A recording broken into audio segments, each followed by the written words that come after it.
Xoş gördük əziz dinləyicilər.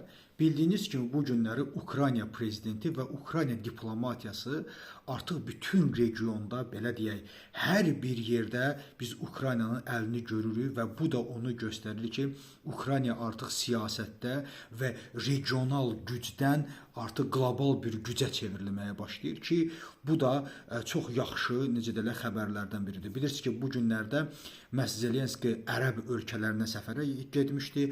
Ərəb ölkələri onu çox yüksək səviyyədə qarşıladılar və onu təhlükəsizlikləri üçün qarantiya hesab etdilər. Bununla bərabər həm də Zelenski diplomatiyasının nümayəndələri də istər Orta Asiyada olsun, istər Azərbaycanda olsun, hər bir yerdə, necə deyirlər, fəaliyyət göstərirlər və dünən ya sırağa günü 2 gün bundan qabaq da artıq Zelenski məhz Türkiyəyə səfərə gəldi. Türkiyədə səfər çox vacib gözləntilər vardı ki, görəsən hansı müqavilələr imzalanacaq.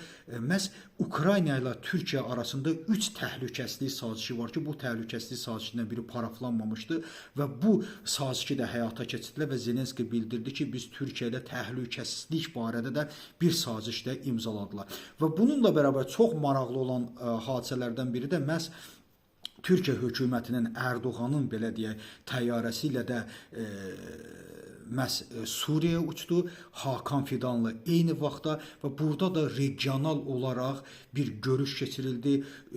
İstər Suriya ilə, istər digər ərəb ölkələri ilə biz görürük ki, artıq çox ciddi bir formada biz Ukraynanın işlədiyini görürük. Türkiyə də öz təhlükəsizlik məsələsində birbaşa Ukrayna ilə ciddi işləməyə başlayıb. Bu əslində qalsa Rusiyaya da bir mesajdır. Rusiyada sərt bir mesajdır və sərt bir şillədir.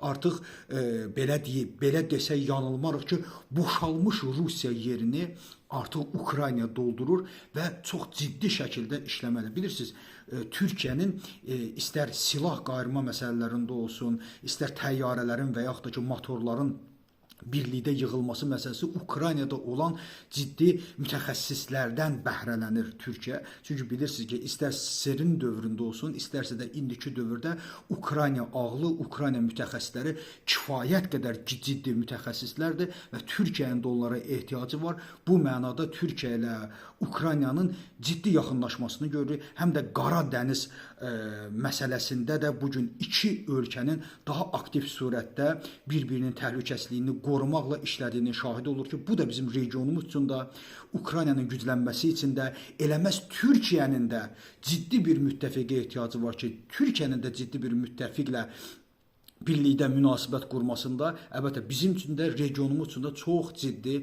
xeyri var və inşallah uğurlu olar bundan sonra da. Təşəkkür edirəm.